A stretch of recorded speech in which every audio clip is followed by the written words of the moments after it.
पूर्व राष्ट्रपति प्रणब मुखर्जी पंचतत्व में विलीन हो गए। दिल्ली के लोधी शमशान में घाट में उनका अंतिम संस्कार किया गया। इस मौके पर उनके बेटे अभिजीत मुखर्जी और परिवार के बाकी सदस्य पीपीई किट पहने हुए नजर आए। इससे पहले प्रधानमंत्री नरेंद्र मोदी ने पूर्व राष्ट्रपति प्रणब मुखर्जी को श्रद्धांजलि दी। उन्होंने पार्थिव शरीर माल्यार्पण किया और प्रणब दा को नमन किया।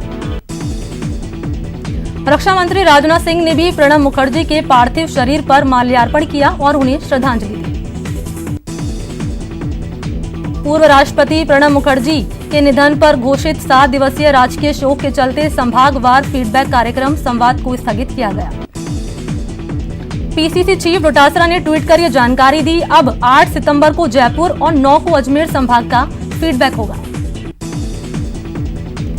पूर्व राष्ट्रपति प्रणब मुखर्जी के निधन होने के बाद बीजेपी ने हल्ला बोल कार्यक्रम फिलहाल स्थगित कर दिया और अब बीजेपी की ओर से 2 सितंबर को 4 सितंबर को होने वाले कार्यक्रमों में बदलाव किया गया है। अभी देश में 7 दिन का राजकीय शोक होने के चलते इन दोनों कार्यक्रमों को स्थगित किया गया। उपनेता प्रतिपक्ष राजेंद्र राठौड़ राज्य सरकार पर जमकर उन्होंने हमला किया। हनुमानगढ़ में प्रेस कॉन्फ्रेंस कर राठौड़ ने कहा कि कांग्रेस की अंदरूनी लड़ाई से जनता का नुकसान हुआ है और लगता नहीं कि राज्य सरकार अपना कार्यकाल पूरा कर पाएगी। चिकित्सा और स्वास्थ्य मंत्री रघु शर्मा ने कहा कि चिकित्सा विभाग का ढांचा मजबूत किया जाएगा। इसके लिए 6314 पदों पर कम्युनिटी हेल्थ ऑफिसर की भर्ती होगी। अलवर के नीमराणा थाना इलाके में कार में सवार टैक्सी कारोबारी पर 2 बदमाशों ने फायरिंग कर दी और उसकी हत्या और लूट का प्रयास किया। गोली गाड़ी के शीशे पर लगी। फायर करते हुए बदमाश मौके से फरार हो गए। अलवर में पुलिस ने अवैध गांजा तस्करी के खिलाफ बड़ी कार्रवाई की। पुलिस ने कार्रवाई के दौरान एक आरोपी को गांजे के साथ गिरफ्तार किया। टोंक के नाहरी गांव में एक शख्स ने अपनी पत्नी और 3 बच्चों पर जानलेवा हमला कर दिया, जिसमें 8 साल की पिंकी की मौत हो गई। चूरू के सुजानगढ़ में पति पत्नी ने खुदकुशी कर ली। बताया जाता है कि पति ने फांसी लगाकर आत्महत्या की, जबकि पत्नी ने जहर खाकर जान दे दी। दौसा के खटीकान पार्क के पास बीती रात युवकों के 2 गुटों के बीच जमकर मारपीट और पथराव हुआ, जिसमें 5 लोग घायल हो गए। पुलिस के मुताबिक मामूली कहासुनी के बाद हिंसक झड़प हुई। अजमेर में लोगों ने मोबाइल चोरी के आरोप में एक लड़के की जमकर पिटाई की। लोगों ने मोबाइल चोरी करते रंगे हाथों लड़कों को पकड़ लिया और सरेआम पिटाई कर डाली। श्रीगंगानगर में पुलिस ने लूट के मामले में एक युवक और उसकी सहयोगी युवती को गिरफ्तार किया। बता दें कि पदमपुर इलाके में 19 अगस्त को अन्नपूर्णा कंपनी के एजेंट ने बदमाशों से 80,000 रुपए लूट लिए थे। कोटा की बोरखेड़ा पुलिस ने जुआरियों के खिलाफ बड़ी कार्रवाई करते हुए 6 जुआरियों को गिरफ्तार किया। इन जुआरियों से 1,22,000 कैश भी जब्त किए। अलवर पुलिस ने 2 चेन स्नैचर्स को गिरफ्तार किया। ये दोनों बदमाश बाइक पर सवार होकर आते हैं और स्नैचिंग की वारदात को अंजाम देते हैं। कोटा की नई धान मंडी इलाके की दुकान में आग लग गई। मौके पर पहुंचे फायर ब्रिगेड ने कड़ी मशक्कत के बाद आग पर काबू पाया। आग से लाखों रुपए के नुकसान की आशंका है। श्रीगंगानगर में एक रेस्टोरेंट के किचन में अचानक आग लग गई। रेस्टोरेंट सूचना पर पहुंची दमकल की गाड़ियों ने कड़ी मशक्कत के बाद आग पर काबू पाया। जैसलमेर चांदनी गांव में झोपड़ी में अचानक आग लग गई। स्थानीय लोगों ने कड़ी मशक्कत के बाद आग पर काबू पाया। अलवर में अज्ञात वाहन ने युवक को ठोकर मार दी, जिससे उसकी मौके पर ही मौत हो गई। घटना बानसूर थाना इलाके की है। भरतपुर के अगावली गांव के पास अज्ञात वाहन की टक्कर से बाइक सवार युवक की मौके पर मौत हो गई। मृतक शंकर लोहार बयाना का रहने वाला था। श्रीगंगानगर में करंट की चपेट में आने से एक मजदूर की मौत हो गई।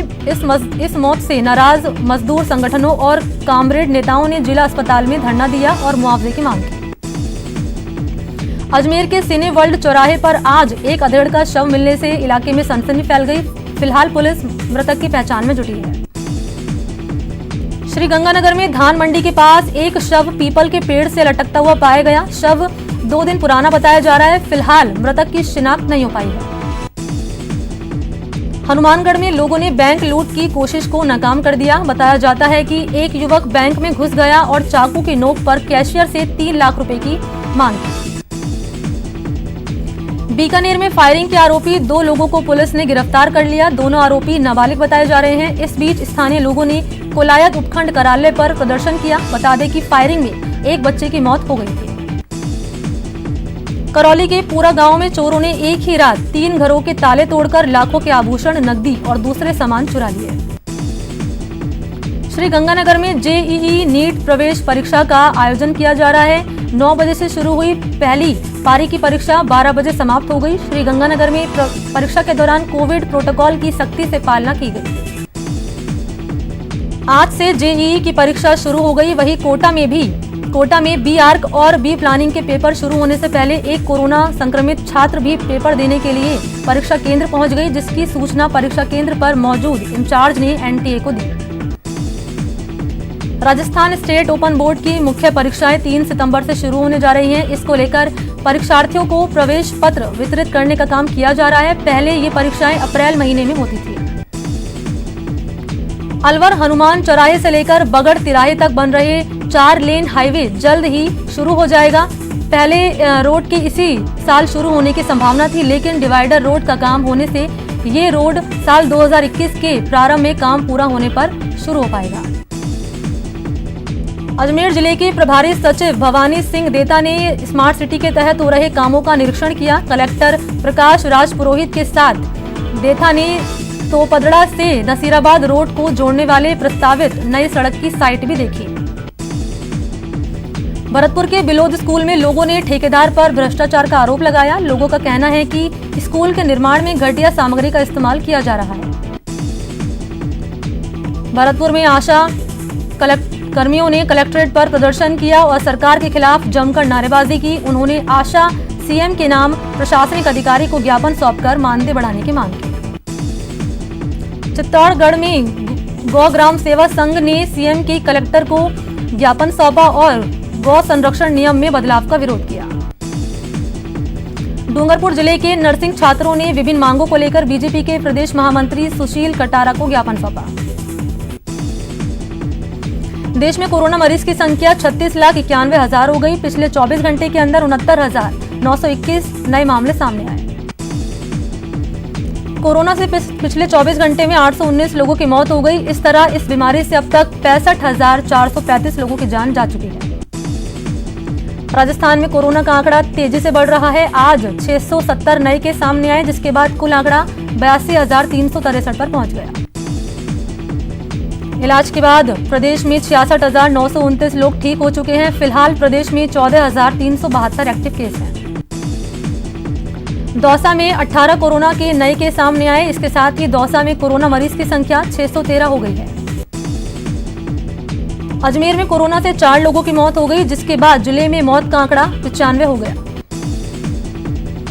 कोटा में कोरोना के बढ़ते मामलों के चलते 6 सितंबर तक लॉकडाउन जारी है। वहीं रोगियों की तादाद में हो रही लगातार बढ़ोतरी के बाद अब निजी अस्पतालों में भी इलाज शुरू कर दिया गया है। चित्तौड़गढ़ में 16 नए कोरोना केस सामने आए, जिसके बाद जिले में कोरोना मरीज का आंकड़ा 1000 को पार कर गया। श्री गंगानगर जिले के जैतसर निवासी बुजुर्ग की कोरोना से मौत हो गई। बुजुर्ग का इलाज बीकानेर में चल रहा था। इसके साथ ही श्री गंगानगर में कोरोना से मौत की संख्या 13 हो गई है। कोटा में लॉकडाउन के उल्लंघन के आरोप में पुलिस ने 600 लोगों के खिलाफ कार्रवाई की। पुलिस ने बिना मास्क और अनावश्यक घूमने वाले 95 जबकि सोशल डिस्टेंसिंग का पालन नहीं करने वाले 297 लोगों के खिलाफ कार्रवाई की। सांगानेर से बीजेपी विधायक अशोक लाहौटी कोरोना पॉजिटिव पाए गए। ट्वीट कर लाहौटी ने इसकी जानकारी दी। जयपुर में कोरोना मरीज की संख्या 10,791 हो गई। साथ ही अब तक 275 लोगों की जान जा चुकी है। कोटा में कोरोना के 232 नए मामले सामने आए। इसके साथ ही जिले में मरीजों की संख्या 65,000 के पार पहुंच गई। कोटा में सोमवार से 3 निजी अस्पतालों में कोरोना के मरीजों को भर्ती करने की सुविधा शुरू कर दी गई। तीनों अस्पताल के 105 आईसीयू बेड को रिजर्व किया गया है। सवाई माधोपुर में कोरोना के 6 नए मरीज सामने आए। इसके साथ ही जिले में मरीजों की संख्या 626 हो गई। कोटा में सोने चांदी के कारीगर समेत 2 लोगों ने प्लाज्मा डोनेट किया। कोटा में अब तक 72 लोग प्लाज्मा डोनेट कर चुके हैं। कोटा में कोरोना से बचाव रोकथाम के लिए लगाए गए लॉकडाउन में पुलिस ने सख्ती दिखाई। शहर में पुलिस ने करीब 600 लोगों के खिलाफ कार्रवाई की। कोटा में आयुष चिकित्सक आंदोलन खत्म कर ड्यूटी पर लौट आए हैं। करीब 1.5 सप्ताह से ये सभी डॉक्टर हड़ताल पर थे। प्रतापगढ़ जिले में बढ़ते कोरोना के कहर को देखते हुए उपखंड अधिकारी ने कोर्ट परिसर को कंटेनमेंट जोन घोषित कर दिया। उपखंड अधिकारी द्वारा जारी किए गए आदेश के मुताबिक न्यायालय परिसर से 300 मीटर की परिधि में ये कंटेनमेंट जोन लागू होगा। कोटा नगर निगम क्षेत्र में बढ़ते कोरोना संक्रमण को देखते हुए कोटा संभागीय आयुक्त केसी मीणा की अध्यक्षता में जिला कोर ग्रुप की बैठक हुई। अलवर में कचरा संग्रहण के लिए लगे नगर परिषद के ऑटो ट्रिपर ड्राइवरों को पुराने सूचना केंद्र में आयुर्वेदिक काढ़ा पिलाया गया। ये काढ़ा चालकों को 3 दिन तक पिलाया जाएगा। देश और दुनिया में अब कोरोना वायरस कोविड-19 का असर धीरे धीरे कम होता जा रहा है। ज्योतिष विज्ञान का मानना है कि देश में इस साल के अंत तक कोरोना वायरस का असर बेहद कम हो जाएगा। कोटा में बेकाबू हुए कोरोना के चलते मरीजों को भगवान भरोसे छोड़ा जा रहा है। पॉजिटिव मरीज को होम क्वारंटीन की सलाह देने के बाद चिकित्सा विभाग की टीम मरीजों को भगवान भरोसे छोड़ रही है। बूंदी के नवाना कस्बे में बढ़ते कोरोना केस को देखते हुए 3 दिन का लॉकडाउन लगा दिया गया। साथ ही पीड़ितों का सैंपल लिया जा रहा है। कोटा संभाग के संभागीय आयुक्त केसी मीणा ने कोटा नगर निगम क्षेत्र में 29 अगस्त से 6 सितंबर तक लगे 8 दिन के लॉकडाउन के फैसले का रिव्यू करने की संभावना जताई है। अजमेर के पुष्कर में लाखों रुपए की लागत से बनी विश्राम स्थली और अन्य सुविधाएं देखरेख के अभाव में धूल फाक रही है। आलम यह है कि ये शानदार दिखने वाली विश्राम स्थली अब नशेड़ियों का अड्डा बन गई है। अजमेर के पुष्कर में प्रशासन के रवैये के चलते सड़कों का हाल बुरा है। जगह जगह गंदगी का आलम है और हर सड़क पर आवारा जानवरों ने डेरा डाल रखा है। पुष्कर के बाईपास पर बिजली का पोल दम तोड़ने की कगार पर है, लेकिन कई महीने बीत जाने के बाद भी जिम्मेदारों ने इस पोल की सुध नहीं ली है। उदयपुर जिले के फतेहनगर हाईवे पर एक जानलेवा गड्ढे ने तेज बारिश के बाद पानी भर गया। करीब 4 फीट गहरे गड्ढे में पानी भरने के बाद स्थानीय उप सरपंच ने ग्रामीणों के साथ मिलकर बैरिकेड्स लगा दिए। जैसलमेर के बॉर्डर इलाकों में टिड्डी दलों ने फिर हमला किया। बताया जाता है कि इस नमी के मौसम में टिड्डियों ने जो अंडे दिए हैं उसमें से फाका का दल निकलकर किसानों को परेशान कर रहा है।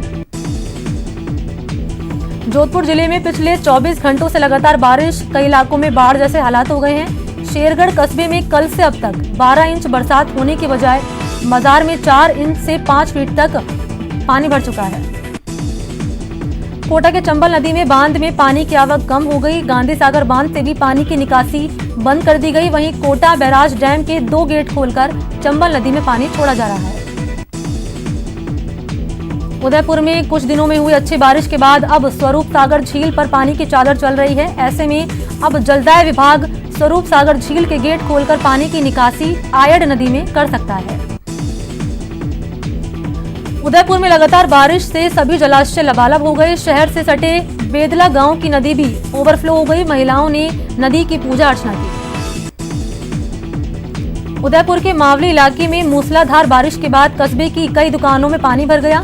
सीनियर हायर सेकेंडरी स्कूल के सामने बने गोदामों में भी पानी भर गया। जैसलमेर में जमकर बारिश हुई। शहर के साथ ही ग्रामीण इलाकों में भी जोरदार बारिश हुई और लोगों को गर्मी से निजात मिली। पिछले कई दिनों से हो रही बारिश ने धार्मिक नगरी पुष्कर की मनमोहक छटा में 4 चांद लगा दिए। सुहाने मौसम का लुत्फ उठाने के लिए न केवल स्थानीय बल्कि आसपास के क्षेत्रों के लोग पुष्कर का रुख कर रहे हैं। बीकानेर में सुबह से ही मौसम सुहावना बना हुआ है। मौसम में अचानक बदलाव के बाद लोगों को गर्मी से निजात भी मिली है। भरतपुर में विद्युत वितरण निगम लिमिटेड के जोनल अतिरिक्त मुख्य अभियंता बाबूलाल पचेरवाल का सेवानिवृत्त होने पर अधिकारियों कर्मचारियों ने सम्मान किया। सीएम गहलोत से मिले आज महाराष्ट्र कांग्रेस के प्रदेश अध्यक्ष और राजस्व मंत्री बाला साहब थोराट ने मुलाकात की। थोराट ने सीएमआर पर शिष्टाचार मुलाकात की। बांसवाड़ा में 10 दिनों तक चले गणेश उत्सव के बाद आज गणेश मूर्तियों का विसर्जन किया गया। हालांकि कोरोना काल की गाइडलाइन के चलते इस बार कोई शोभा यात्रा नहीं निकाली गई। चित्तौड़गढ़ में गणेश प्रतिमाओं का आज विसर्जन किया गया। कोरोना महामारी के चलते जिला प्रशासन की ओर से विसर्जन पर रोक के बावजूद लोगों ने चोरी छिपे प्रतिमाओं का विसर्जन किया। डूंगरपुर में 10 दिवसीय गणेश उत्सव का आज समापन हो गया। आज हवन पूजन के बाद लोग पूरी भक्ति भाव के साथ गणेश प्रतिमाओं का विसर्जन कर रहे हैं। भरतपुर में गणपति बप्पा मोरिया अगले बरस तू जल्दी आके उद्घोष के साथ गणेश जी की प्रतिमाओं का विसर्जन किया गया।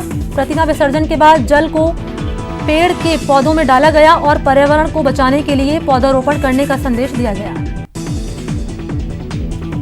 अजमेर में गणेश विसर्जन का सिलसिला जारी है। हालांकि इस बार कोरोना महामारी के चलते गणेश विसर्जन पर शोभा यात्राएं नहीं निकाली जा रही। उदयपुर की झीलों में प्रतिमा का विसर्जन ना हो, इसको लेकर प्रशासन ने पूरी सख्ती बनाए रखी। शहर की फतेह सागर झील में प्रतिमा का विसर्जन को लेकर हाथीपोल थाना पुलिस मौके पर तैनात रही। यहां रुकते हैं ब्रेक के लिए, जल्द हाजिर होते हैं।